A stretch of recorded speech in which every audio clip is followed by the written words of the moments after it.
السلام علیکم جی viewers, professor for you آپ کے لیے ایک بہت زبردست انٹرسٹنگ سٹوری لے کر حاضر ہے۔ آپ نے خرگوش اور کچھوے کی ریس والی سٹوری تو بہت بار سنی ہوگی، لیکن ہمیشہ یہ سٹوری ہمیں نامکمل سنائی گئی ہے۔ میں آج آپ کو یہ مکمل سٹوری سناتا ہوں۔ تو آئیے شروع کرتے ہیں آج کی ویڈیو۔ جیسا کہ ہم نے سنا ہے، خرگوش اور کچھوے کی سٹوری کا عنوان slow and steady wins the race, یعنی کہ خرگوش اور کچھوے نے ریس لگائی۔ کچھوا سلو اینڈ سٹیڈی چلتا رہا، جبکہ خرگوش کچھ دیر تیز دوڑنے کے بعد ریسٹ کرنے کے لیے رک گیا، جبکہ اس کے رکے ہونے کے دوران کچھوا اس کو کراس کر کے ریس جیت جاتا ہے۔ تو اس پارٹ 1 کا میسج تھا slow and steady wins the race. اب آ گیا پارٹ 2۔ اس کے بعد کیا ہوا؟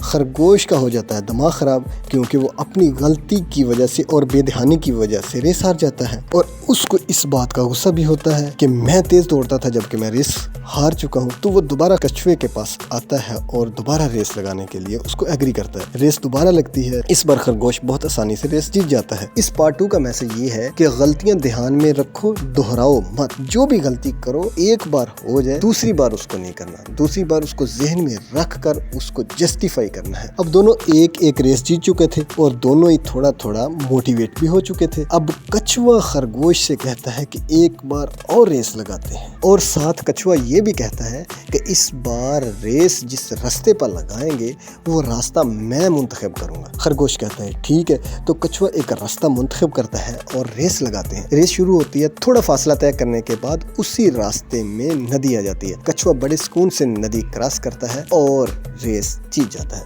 جبکہ خرگوش ندی آ جانے کی وجہ سے رک جاتا ہے اور ریس ہار جاتا ہے۔ اس تیسرے پارٹ کا میسج یہ ہے کہ اپنی اسٹرینتھ کے مطابق اپنے اسٹریٹجی بناؤ، اپنی اسٹرینتھ کے مطابق اپنے پلانز سیٹ کرو۔ تو کچھوے نے اپنی کوالٹیز کو یوٹیلائز کیا اور وہ ریس جیت گیا۔ اب خرگوش سے کچھوا چوتھی بار ریس لگاتے ہیں اور کہتے ہیں کہ اس بار ہم فرینڈلی ریس لگائیں گے، دونوں دوستانہ ریس دوڑیں گے، راستہ یہی ندی والا ہوگا۔ تو اب خرگوش اور کچھوا دونوں ریس سٹارٹ کرتے ہیں۔ خشکی والا سارا سفر خرگوش کچھوے کو اوپر بٹھا کر طے کرتا ہے، جب کہ پانی والا ندی والا سفر کچھوا خرگوش کو اپنے اوپر بٹھا کر طے کرتا ہے۔ اس طریقے سے یہ ریس مکمل کی جاتی ہے۔ اس چوتھے پارٹ کا میسج یہ ہے کہ دوست ایسے بناؤ جو آپ کی اسٹرینتھ بنے، آپ کی ویکنس میں آپ کے کام آئے۔ اس سے منزل بھی پار ہو جائے گی اور راستہ بھی آسان ہو جائے گا۔ یعنی کہ اس طریقے سے خرگوش اور کچھوے نے دوستانہ ریس میں کم وقت میں زیادہ فاصلہ طے کر لیا۔ تو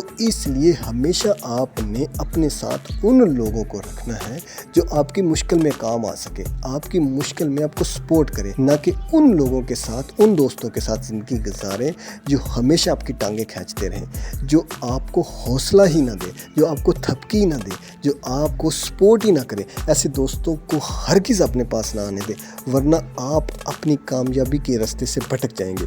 تو یہ تھی آج کی خرگوش اور کچھوے کی مکمل کہانی، جس میں نے آپ کو 4 پارٹس کے 4 میسج دیے ہیں۔ ان 4 میسج کو آپ اپنی زندگی میں رکھ کر کامیابی کے راستے پر نکل سکتے ہیں۔ اللہ تعالیٰ آپ کا حامی و ناصر ہو۔ جزاک اللہ۔